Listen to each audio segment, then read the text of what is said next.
ഓരോ റഷ്യൻ വംശജരുടെയും മനസ്സിലുള്ള ഒരു വലിയ സ്വപ്നമാണ് വർഷങ്ങൾക്ക് മുമ്പ് തങ്ങൾക്ക് നഷ്ടപ്പെട്ട സോവിയറ്റ് സാമ്രാജ്യം തിരിച്ചു പിടിക്കുക എന്നത്. റഷ്യ നയിക്കുന്ന ഒരു സോവിയറ്റ് റിപ്പബ്ലിക്കിനെ കുറിച്ച് ഏറെ അഭിമാനത്തോടെയാണ് റഷ്യൻ യുവജനത ഇപ്പോഴും സ്വപ്നം കാണുന്നത്.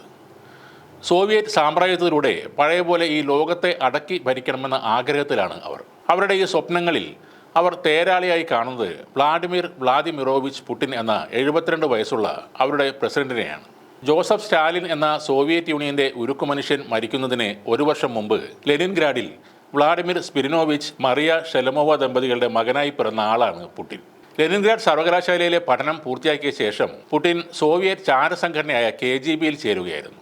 കിഴക്കൻ ജർമ്മനിയിൽ KGBക്ക് വേണ്ടി പ്രവർത്തനം നടത്തിയ പുടിൻ ജർമ്മനിയുടെ ഏകീകരണത്തിന് ശേഷം സോവിയറ്റ് നാട്ടിൽ തിരിച്ചു വന്നു. പിന്നീട് സോവിയറ്റ് യൂണിയന്റെ തകർച്ചയ്ക്ക് ശേഷം റഷ്യ രൂപീകൃതമായപ്പോൾ ആദ്യ പ്രസിഡന്റ് ബോറിസ് യെൽസിൻ ആയിരുന്നു. അതിനുശേഷം റഷ്യൻ സാമ്രാജ്യം പുടിനിലേക്ക് എത്തിച്ചേർന്നു. ലോകത്തിലെ ഏറ്റവും വലിയ കരവിസ്തൃതിയും സൈന്യവും സ്വന്തമായുള്ള റഷ്യയെ പഴയ സോവിയറ്റ് സാമ്രാജ്യത്തിന്റെ പ്രതാപത്തിലേക്ക് ഉയർത്തിക്കൊണ്ടുവരാൻ ഏറെക്കുറെ പുടിന് സാധിച്ചിരുന്നു. സിറിയ എന്ന രാജ്യത്ത് പ്രസിഡന്റ് അസദ് ഇത്രയും നാൾ ജീവനോടെ കഴിഞ്ഞതിനും ഐസിസ് എന്ന ഭീകര സംഘടനയ്ക്ക് പശ്ചിമേഷ്യയിൽ കടന്നു കയറാൻ കഴിയാത്തതിനും മുഖ്യ കാരണം റഷ്യൻ സേനയുടെ മിടുക്ക് തന്നെയാണ്.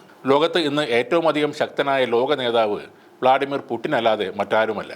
ഉക്രൈൻ്റെ ഭാഗമായ ക്രിമിയയെ സൈന്യത്തെ അയച്ച് മോചിപ്പിക്കാനും ഐക്യരാഷ്ട്രസഭയിൽ എതിരായി വന്ന പ്രമേയത്തെ ചവറ്റുകൊട്ടയിൽ എറിയാനും വീറ്റോ ചെയ്യാനും നിലവിൽ റഷ്യയ്ക്കും അവരുടെ പ്രസിഡന്റ് പുടിനും മാത്രമേ കഴിയൂ. ചെച്നിയൻ ഭീകരവാദികളെ അടിച്ചമർത്താനും ഐസിസിന് പിന്തുണ തുടർന്നും നൽകിയാൽ തുർക്കിയിൽ കയറാൻ റഷ്യൻ സേന മടിക്കില്ലെന്ന് പറയാനും ലോകത്ത് ഇന്നൊരു നേതാവേ ഉള്ളൂ.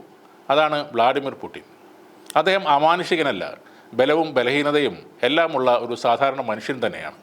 എന്നാലും ഇന്ന് റഷ്യൻ യുവതയുടെ സ്വപ്നങ്ങൾ യാഥാർത്ഥ്യമാക്കാൻ ശേഷിയുള്ള ഒരേയൊരു നേതാവ് തന്നെയാണ് പുടിൻ. തകർന്നു വീണ റഷ്യയെ ഉയർത്തെഴുന്നേൽപ്പിച്ചത് പുടിനാണ്.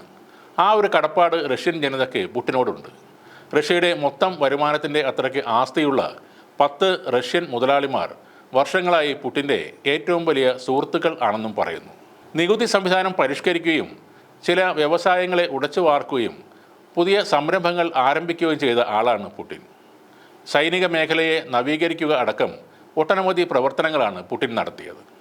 എണ്ണവില ഇതിനെല്ലാം സഹായകരമായി കൂടെ നിൽക്കുകയും ചെയ്തു. തകർന്നു കിടന്ന ഒരു രാജ്യത്തെ ഉയർത്തെഴുന്നേൽപ്പിക്കുകയും ഒരു ജനതയുടെ ആത്മാഭിമാനം ഉയർത്തുകയും ചെയ്യുക എന്നത് ഒരു ഭരണാധികാരിയുടെ മിടുക്ക് തന്നെയാണ്.